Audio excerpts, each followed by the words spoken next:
U.S. Special Envoy Steve Witkoff has made a big claim on the third anniversary of Russia's full-scale invasion of Ukraine. He says the U.S. is nearing a peace deal between Russia and Ukraine. Speaking to CNN, Witkoff said that any potential deal would require both territorial and economic concessions from both sides. He looked back at what he called a cogent and substantive negotiations framed in the Istanbul Protocol Agreement in 2022. And he said that it can become a guideline for peace agreement between Ukraine and Russia. The New York Times had earlier published copies of the draft agreement, sparking interest in what the agreement entails and its significance. The Istanbul Agreement emerged from peace talks that began in February 2022 in Belarus, followed by a second round of negotiations in Istanbul in Turkey. Now, Russian Foreign Minister Sergei Lavrov is in Turkey to discuss his country's recent talk with U.S. officials on ending the war in Ukraine and how Ankara can contribute to the process. Now, one of the most significant sticking points in the Istanbul Protocol Agreement was the status of Crimea. Since Russia and Ukraine could not reach a mutual understanding regarding the region, the agreement decided to exclude discussions on Crimea for the next 10 to 15 years.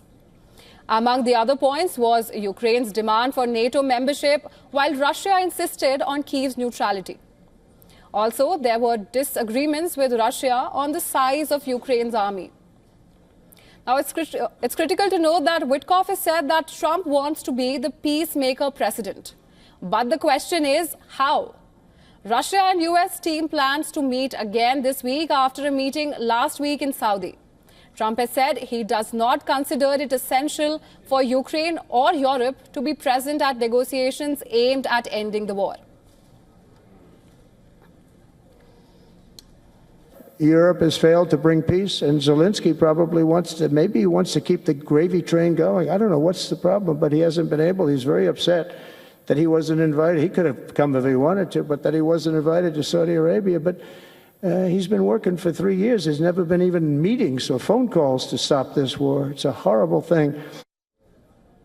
Meanwhile, the U.S. General Assembly is set to vote on a text resolution drafted by Ukraine and the EU on the war today, which says it is urgent to end the war this year and clearly repeats the Assembly's previous demands: an immediate cessation of Russian hostilities against Ukraine and an immediate withdrawal of Russian troops.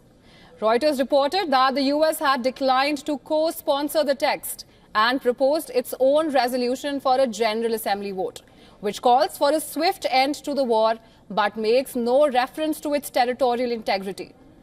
Late on Friday, the U.S. also gave the same draft resolution to the UN Security Council and is now pushing for the UNSC to vote before the General Assembly meets, which may be because the General Assembly, representing all members, has clearly and overwhelmingly supported Ukrainian sovereignty, which the 15-member Security Council has been paralyzed by Russia's veto power.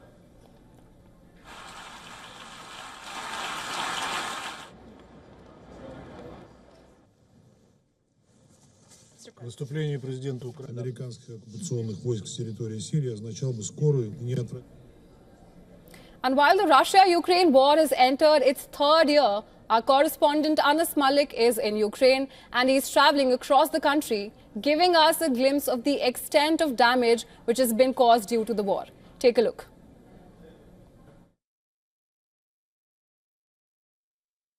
We've exited Chegoyev and we're currently in Izum, or rather between Chegoyev and Izum. And the area to my right and to my left, this area was under the occupation of Russian forces, and it has been liberated. But there's a board that says at the entrance that says there were mines that were placed. So one has to be really careful when they're moving. It bears a deserted look, but there are checkpoints almost every 5 kilometers that are very visible, and only with proper documentation is when one is allowed inside or outside this very territory. Tanks like these have been used by the Ukrainian side to patrol and to attack the Russian positions, despite of them originally being from Russia, they're now used as war trophies. We're on one of these captured Russian tanks, and which are currently being used to surveil, but just coming back from the front line and being used in active combat as well. Well, we are in Solvyansk region of Donbass, and what you see behind me is destruction. This has been caused by the Russian firing and the Russian shelling. The nearest front line from here is about 23 kilometers in the southeast, and the Russian advancement continues to be pushed back by the Ukrainian forces, which continues to face a scarcity of resources, particularly when it comes to arms and ammunition. Anas Malik in Solvyansk, in Donbass's Ukraine, for WION, World is One.